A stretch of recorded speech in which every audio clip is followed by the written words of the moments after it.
প্রত্যেকটা ইলেকশনে শিবির যেতে ছাত্রদল হেরে যাচ্ছে। ছাত্রদের লজ্জা হয় না? তারা তো ছাত্রলীগের বিরুদ্ধে লিখেছিল, এখন কেমন লাগে?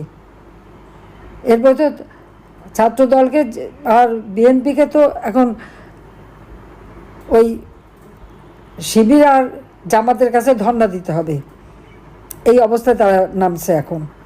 আগে ওরা ধর্ণা দিত, 20টা সিট নিত, আর এখন এরা ধর্ণা দিয়ে 20টা সিট নেবে। এটাই হবে তাদের বাকি। বেইমানি যারা করে তাদের এরকমই শাস্তি হয়। আর এই যুদ্ধাপরাধীরা আজকে তারা ফাঁকা মাঠ পেয়ে আর ভোট চুরি করে জিতে যাচ্ছে সব জায়গায়। এই জেতা না, তাদের অপকর্মের কথা মানুষ কোনোদিন ভুলবে না। ওই মা বোনের ইজ্জত লোটার কথাও কোনোদিন ভুলবে না। বুদ্ধিজীবী হত্যার কথা কোনোদিন ভুলবে না। 30 লক্ষ শহীদের রক্তের কথা কোনোদিন ভুলবে না। সাময়িক একটা আঘাত এসেছে, আমরা এখান থেকে অবশ্যই উত্তরণ ঘটাবো। নৌকার ভোট দিয়েছেন, কার্ড পাবেন না। আমি নিশ্চয় জিজ্ঞেস করি, এটাকে কি তার বাপের টাকা, বা যে এই কার্ড বন্ধ করছে তাদের টাকা? এ টাকা তো জনগণের ট্যাক্সের টাকা। ইনুস তো ট্যাক্স বাকি দেয়।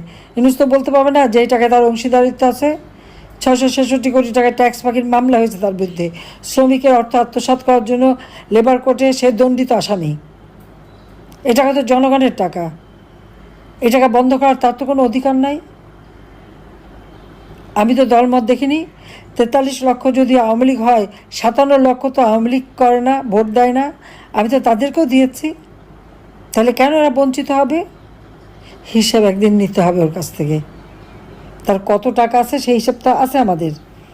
কত আয়কর ফাঁকি দিয়েছে সেটাও আছে। তার ব্যক্তিগত এবং তার 38টা কোম্পানি মিলে সে যে হাজার হাজার কোটি টাকা ট্যাক্স ফাঁকি দিয়েছে। মামলা রায় তো 666 কোটি টাকার ট্যাক্স ফাঁকির মামলা রায় হওয়ার কথা 6 তারিখে, 5 তারিখেই চেষ্টা করলো আমাকে আর রেহানাকে হত্যা করবে। জানি না, আল্লাহ রাব্বুল আলামিন প্রত্যেকবারই বাঁচিয়ে দেয়। এবারেও আমি জানতাম না যে আমি কোথায় যাচ্ছি, এবারেও বাঁচিয়ে দিয়েছে। বেঁচে যখন আছি, বাংলাদেশে তো ফিরবো অবশ্যই, এবং সেদিন বেশি দূরে না। এবং এই ইউনূস এবং তার গং, ওই উপদেশটা চোর সবকটা, আর তার ওই এনসিপি পার্টি একসময় সব ছাত্রলীগ করতো। ও গণভবনে যে আমার সাথে খুব ছবি আছে, এক বঙ্গবন্ধু যে একেবারে কেঁদে যার। তারপরেই ওই ইউনূসের টাকা আর শিবিরের টাকাকে উল্টে গেল সব। আর বিএনপি জামাত শিবির যখন সব জায়গা দখলে ব্যস্ত, প্রত্যেকটা ইউনিভার্সিটি, শিক্ষা প্রতিষ্ঠান সব জায়গায় তাদের লোক বসাতে ব্যস্ত, আর বিএনপির লোকেরা তখন লুটপাটে ব্যস্ত। আওয়ামী লীগ শেষ করে দেবে, খুন করে শেষ করবে আর লুটপাট করবে। নারী ধর্ষণ, শিশু নির্যাতন, হাত কাটা, পা কাটা, রক কাটা। এই শিবিরের হাতে আমাদের কত নেতাকর্মী মারা গেছে। ছোট শিশু, তার জন্য দুধ কিনতে, ওষুধ কিনতে যে মাসুদ যে মেরে ফেলে দিল। এরকম তো এই রাজশাহী বিভাগে তো অনবরত এই ধরনের ঘটনা ঘটে যাচ্ছে।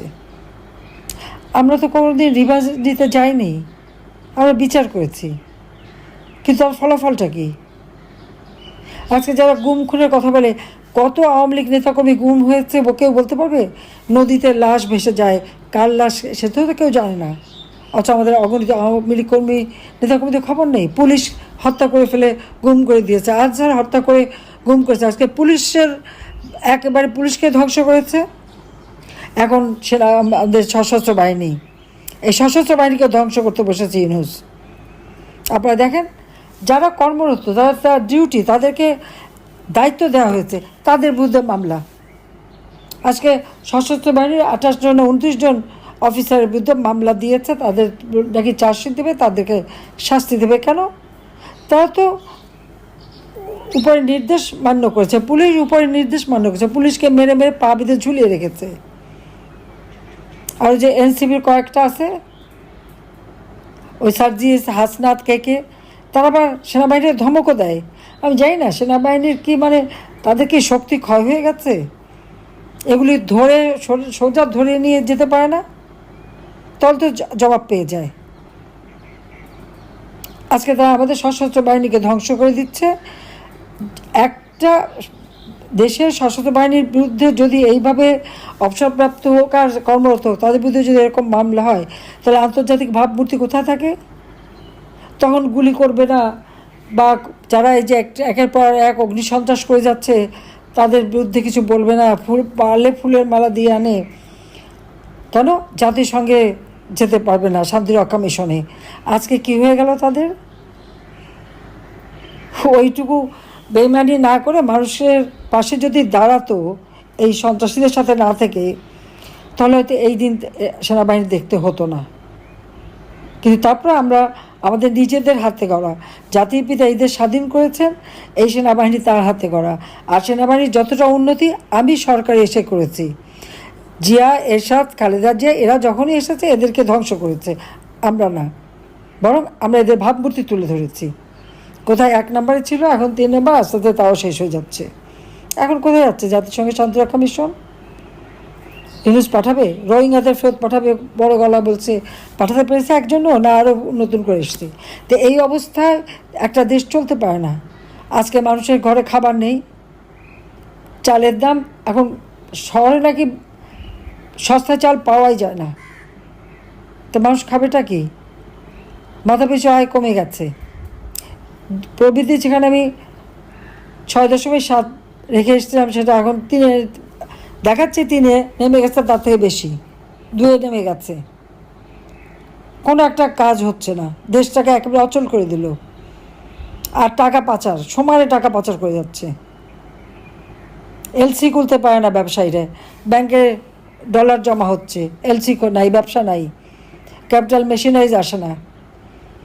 এই 1 বছরের উপরে কোনো বিনিয়োগ হয়নি, না সরকারি, না বেসরকারি, না বিদেশি, কোনো বিনিয়োগ নাই। অর্থনীতি ধ্বংস, সামাজিক নিরাপত্তা বলে কিছু নাই, নারীদের কোনো মর্যাদা নাই, সব চরমভাবে তারা নির্যাতিত, নিপীড়িত। লক্ষ লক্ষ ছাত্ররা পড়াশোনা করতে পারে না, তাদের ডিগ্রি কেড়ে নেওয়া হয়েছে। কি ছাত্রলীগ করে বলে তাদের পড়তে দেবে না? তাহলে ছাত্রলীগের যদি শাস্তি হয়, তো যারা ছাত্রলীগ একসময় ছিল, আজকে তারা এখন এনসিপি হয়েছে, তাদের কেন বিচার হবে না? কারণ এরাই তো যত অপকর্ম ঘটিয়েছে, বদনামটা আমার ছাত্রলীগের উপরে দিয়ে গেছে।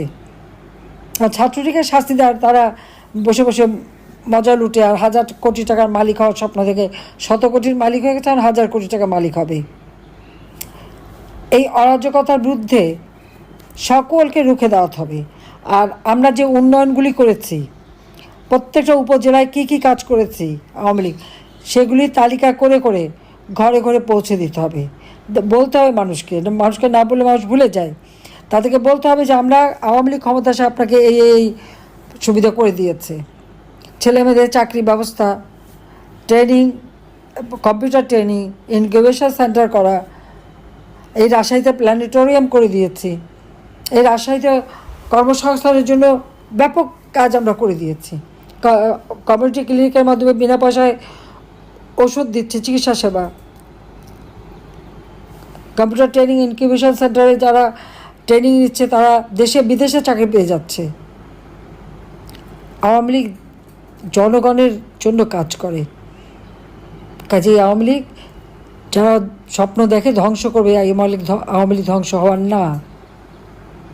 হামলা, মামলা, হত্যাকাণ্ড করে সাময়িক একটা আঘাত এসেছে, এখন সময় এসে গেছে রুখে দাঁড়াবার।